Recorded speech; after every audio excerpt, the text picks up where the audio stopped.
Merhaba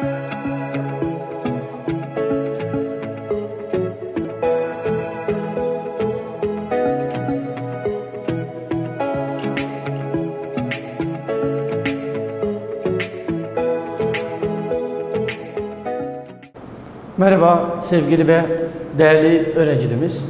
Ben hocanız Muhammed Mehdi Vahap, Oğuzhan Temel Okulu'nda Türkçe öğretmeniyim. 3. ders olarak Türkçe dersi devam ediyoruz. Geçen derslerde biz kiplerden bahsettik. Kiplerini anlattığımız zaman ne dedik? İlk önce haber bildirme kiplerinden görülen geçmiş zaman ya da belirli geçmiş zaman ya da bilinen geçmiş zamanı bahsettik. Onların ek ne aldık? Ekleri neydi? Bilinen geçmiş zaman. Dı, di, du, dü. Dı, di, du, dü. Eğer fıstık şahapla yani sert ünsüzlerle bitiyorsa tı, ti, tu, tü şeklinde olumlu, olumsuz ve sorulu şeklini biz aldık. Çekimlerini aldık. Bugün de 3. ders olarak B şıkkı öğrenilen ya da duyulan belirsiz geçmiş zaman. Bak bilinen yani bilinenle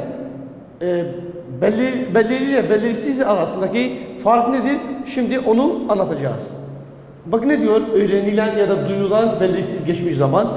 Görülmeyen, başkasından duyulan veya bittikten sonra fark edilen geçmişe ait bir eylemin anlatmasında veya bildirilmesinde kullanılır. Yani burada bize ne ifade ediyor? Bak ne diyor? Birincisi görülmeyen, yani görülmemiş, başkasından duyulan, bak başkası tarafından duyulan veya bittikten sonra fark edilen, şuraya dikkat edelim.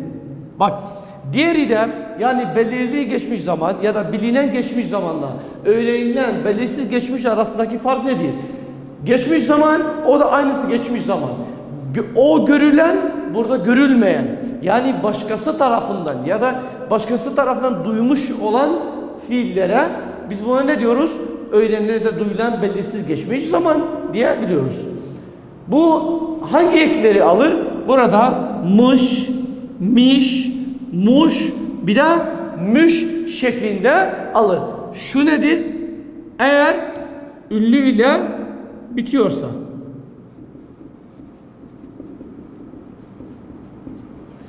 Eğer ünlüyle bitiyorsa ama eğer ünsüz ile bitiyorsa o zaman ne alır? Bir bakalım. Imış, imiş, imiş, umuş, bir de ümüş şeklinde alır. Bu nedir? Bu eğer ünsüz yani sessiz ile bitiyorsa. Yani eğer hangi ekleri alır bak. Belirli geçmiş zaman ya da bilinen geçmiş zaman ne alırdı? Dı, di, du, dü. Bak dı, di, du, dü alıyordu. Bak bu da geçmiş zaman. Belirli geçmiş zamanda ya da bilinen o da geçmiş zaman. Dı diye alırdı. Ama öğrenilen ya da duyulan ya da belirsiz geçmiş zaman hangi ekleri alır? Mış, miş, muş, bir de müş eklerini alır. Bak bu da geçmiş zaman, bu da geçmiş zaman. Ama dı, di, du, dü fiile getirdiğimiz zaman bu belirli ya da bilinmiş. Bak belirli. Ama mış, miş, muş, müş bilinen, öğrenilen başkası tarafından bize ifade edilen bir fiil anlatımıdır. Bir bakalım. Eğer ne diyor bak. A ile bitiyorsa mış alır. E ile bitiyorsa miş alır. O ile bitiyorsa muş alır. Ü öyle bitiyorsa müş şeklinde alır. Bu da daha kolaylık sağladığı için.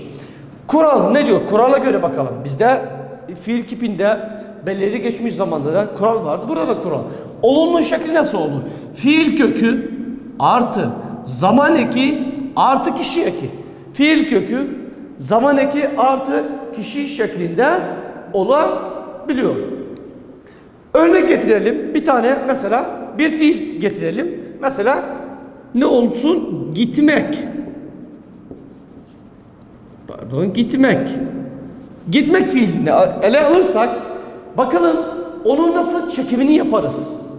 Gitmek fiilini nasıl yaparız? Ne diyor ilk önce? Fiil kökü. Tamam. Gitmek ne oluyordu? Hemen makmek siliyor. Mastar ekini sileriz. Sadece ne kalır? Git kaldı. Bu tamam. Ne diyor? Zaman eki diyor. Bakalım şuraya. Eğer ünlüyle bitiyorsa mış, miş, muş, mış olur. Eğer ünsüzle bitiyorsa ımış, imiş, umuş, ümüş şeklinde alır. Ünlü mü, ünsüz mü? Ünsüz. O zaman ince, buraya da bir bakalım. Gitmiş. Gitmiş. Bak şu şeklinde gitmiş. Ben tekil birinci kişi olduğu zaman mesela ben ne olur? Gitmişim. Bak ben gitmişim. Başkası tarafından duyulan. Ben gittim. Ne oluyor? Ben gittim. Ama burada ben gitmişim dediğimiz zaman başkası tarafından duyulan, bakın ne diyor? Görülmeyen, başkasından duyulan veya bittikten sonra fark edilen geçmişe ait bir eylemin anlatmasında veya bildirilmesinde kullanılır. İkinciyi yapalım. Aynı şekilde ne diyor? Aynı fiil kökü git. Tamam. Hangi ne diyor?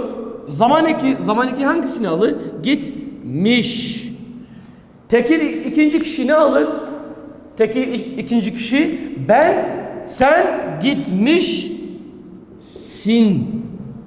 Sen gitmişsin. Diğerini yapalım. O git fiil kökü. Zaman eki miş. Şuraya kırmızıyla yazalım. Miş. Kişi eki her zaman ne diyorduk biz burada?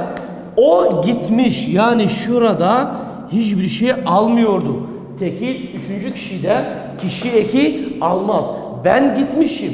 Sen gitmişsin. Yani diyorum ya sen gitmişsin dediğimiz zaman başkası tarafından ya da sonradan fark edilen ya da görülmeyen zamanı ifade ediyor. Gelelim çoğul birinci kişiye. Biz git. Tamam yazdık. Zaman eki nedir? Gitmiş. Kişi eki nedir? Biz gitmişiz. Biz gitmişiz. Çoğul ikinci kişiyi alalım. Siz git. Tamam. Hangi eki alır tekrardan? Gitmiş. Siz ne olur? Siz bak. Siz gitmişsiniz. Gitmişsiniz. Siz gitmişsiniz. Onları yapalım. Onlar gitmiş ekinde yazdık. Onlar gitmişler. Bak ne diyor? Bak aradaki farkı görelim mesela. Duyulan, görülen, mesela belirli geçmiş zaman, belirsiz geçmiş zaman. Mesela şunu belirli yapalım. Belirli, şu da belirsiz. Mesela tekil üçüncü kişiyi alalım. Aynı fiili alalım mesela. Şurada ne diyor? Belirli de mesela belirli gitti. Gitti. O gitti. Belirsiz yaparsak mesela o gitmiş. Bak aradaki fark nedir? İkisi de bak şu ikisi de geçmiş zaman. Bak ikisi de geçmiş zaman ifade ediyor. Mesela o gitti, o gitti, o gitmiş. Aradaki farka bakalım. O gitti yani eminim kendi gözümle biliyorum. Anladım onun gittiğini yani onu biliyorum. Ama o gitmiş dediğimiz zaman yani başkası tarafından duyulmuş. Yani ben görmedim mesela. Mesela Ahmet gitti. Yani Ahmet'in gittiğini biliyorum ben. Ama miş dediğimiz zaman Ahmet gitmiş dediğimiz zaman Ahmet gitmiş yani başkası tarafından duyulmuş. Yani ben görmemişim. Başkasından duyularak ya da sonradan fark edilerek biz ona geçmiş zaman diyoruz. Yani bu nedir? Belirli geçmiş zaman. Bu da belirsiz geçmiş zaman şeklinde olumlu şeklini şöyle aldık. Gelelim biz olumsuz şeklinde. Hem olumlu hem olumsuz. Kural var bizde. Kural ne diyor? Bak fiil kökü. Fiil kökü tamam. Olumsuzluk eki. Olumsuzluk eki. Olumsuzluk ekini belirli geçmiş zamanda neyle yapıyorduk? Mesela gitti, gitmedi.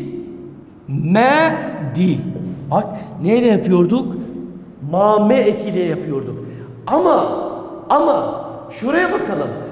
Belirsiz geçmiş zaman ya da öğrenilen geçmiş zamanda olumsuzluk eki mameyle olmaz. Neyle mesela olur? Şöyle mı, mi, mu, mü şeklinde olur. Şuraya dikkat. Bu olumsuzluk. Zaman eki öğrenilen geçmiş zaman eki, yani şurada ne diyor? Mış, miş, muş, bir de müş şeklinde zaman eki. Kişi eki de yani ben, sen, o, biz, siz, onlar şeklinde ekleri alır. Gelelim aynı şekilde gitmek fiilini alalım. Bak gitmek.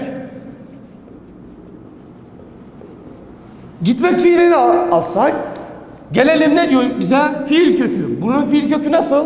Hemen fiil kökünü dediğimiz zaman makmeyi siliyoruz. Yani sadece git kalıyor. Tamam. Pardon. Şurada yanlışlık oldu. Pardon. Olumsuzluk eki bak. Ne diyor? Git. Olumsuzluk. Gitme. Aynı şekilde. Me ile olur. Diğer bir konuda mı şekilde olur. Şimdiki zamanda. Şimdi şurada öğrenilen, duyulan geçmiş zamanda neyle olur? Mame ile olumsuzluk yapıyor.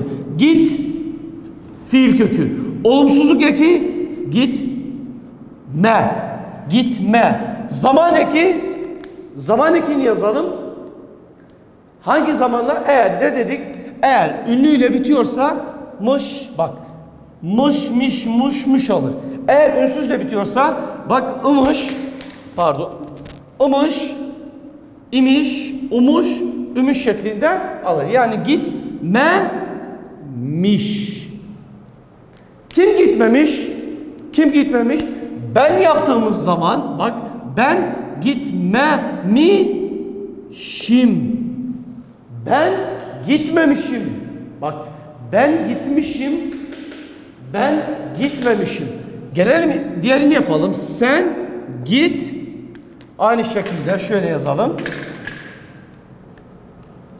Şöyle aynı gitmemiş. Sen dediğimiz zaman gitmemişsin. Bak diğerini yapalım. O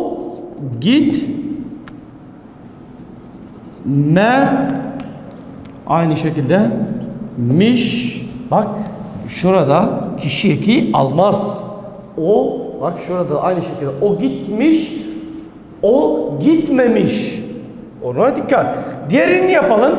Biz git aynı olumsuzluk eki mame hangisini alıyordu? Gitme. Şöyle gitmemiş. Biz dediğimiz zaman biz gitmemişiz. Bak. Şuraya dikkat. Diğerini yapalım. Çoğul ikinci kişi siz git aynı şekilde gitmemiş. Siz dediğimiz zaman ne olur? Gitmemişsiniz. Bak siniz eki size dönüyor. Diğerini yapalım. Gitmemiş.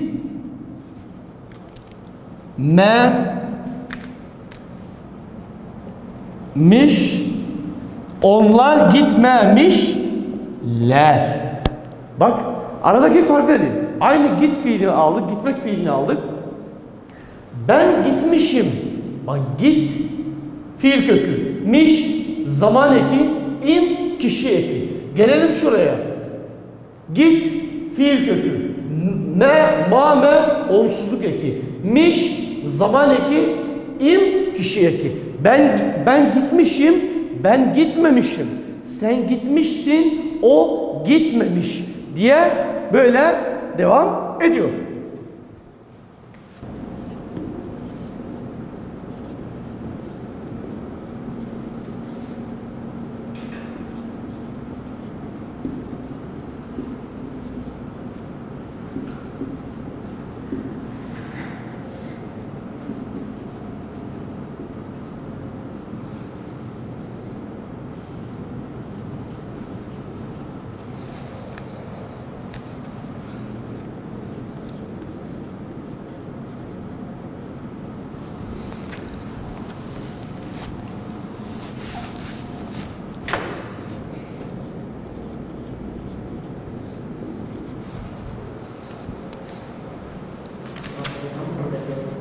Da kama o.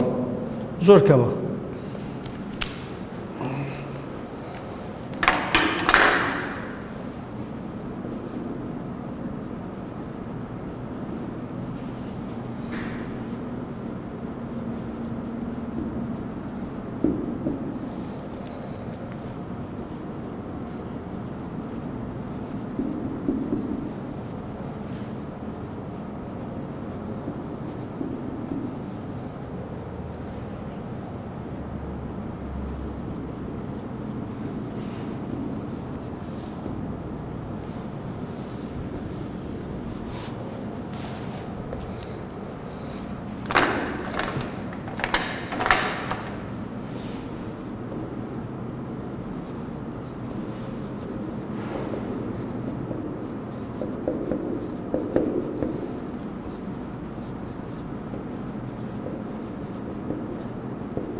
Aynı şekilde biz ne aldık? Olumlu aldık, olumsuz aldık.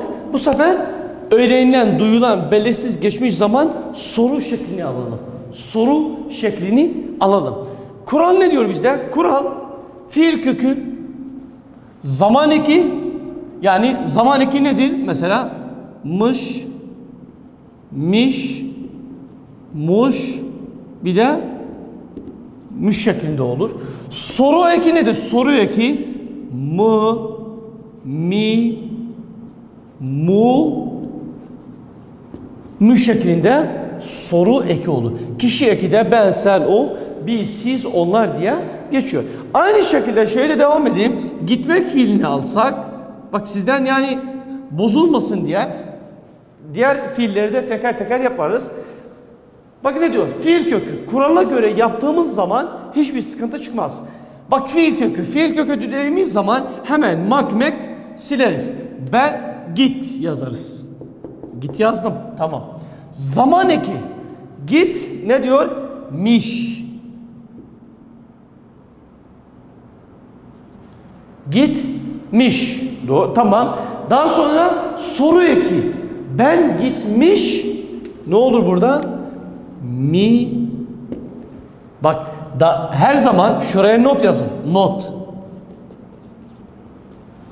Her zaman soru eki kendinden önceki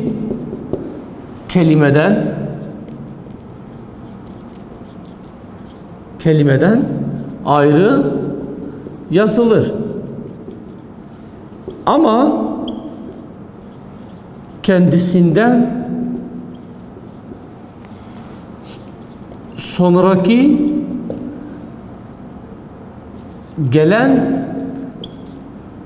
gelen eklerle bitişik yazılır. Şuraya dikkat. Ne diyor? Yani mı, mi, mu, mü eki kendisinden önceki kelimeler ayrı yazılır. Bak ne diyor? Çünkü bir duraklama var. Gitmiş mi. Bak bir duraklama var. Ama kendisinden sonraki gelen ekler ne olur? Bitişik yazılır. Kişi ekini alır. Ben gitmiş mi şöyle alır. Ama iki ünlü yan yana gelmez. O zaman y araya girer. Yani bak ne zaman y harfini şuraya koyacağız? Eğer iki ünlü yan yana geldiği zaman iki ünlüyü, çünkü Türkçe'de iki ünlü yan yana gelmez. Eğer gelirse de ye ünsüzüyle onları ayrı yazarız. Sen git, aynı şekilde gitmiş misin? Bak şöyle soru işareti. Ben gitmiş miyim? Soru. Sen gitmiş misin? O ne olur? Gitmiş mi? O gitmiş mi? Gelelim diğerine.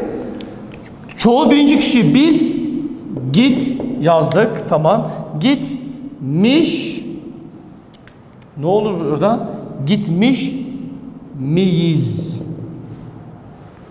Diğerini çoğul ikincisi siz gitmiş misiniz? Siz gitmiş misiniz? Soru işareti. Onlar yapalım. Onlar gitmişler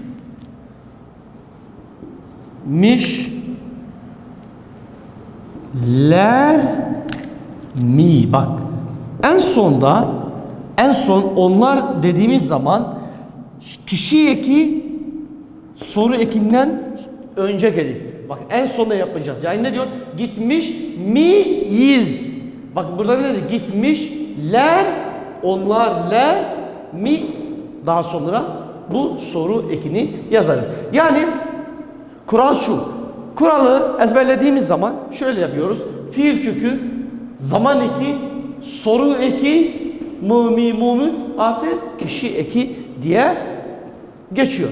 Bu arada ben gitmiş miyim? Sen gitmiş misin? O gitmiş mi? Biz gitmiş miyiz? Siz gitmiş misiniz? Onlar gitmişler mi? Örneğin şöyle yapalım. Belirli geçmiş zamanla, belirsiz ya da öğrenilen, duyulan geçmiş zaman arasındaki fark. Mesela yapmak. Yapmak fiilini aldığımız zaman mesela belirli geçmiş zamanla yaparsak yaptım. Ben yaptım. Ama eğer belirsiz ya da duyulan geçmiş zamanla yaparsak ne olur? Mesela bu belirli, bu da belirsiz. Yani olumlu, o da olumlu. Olumluyu anladığınız zaman diğerini de anlarsınız. Ne diyoruz biz şurada? Şöyle yapalım. Yaptım. Ben yaptım. Ben yapmışım. Bak belirli yaptım. Belli yani. Belirsiz ya da duyulan yapmışım. Sen yaptın. Sen yapmışsın.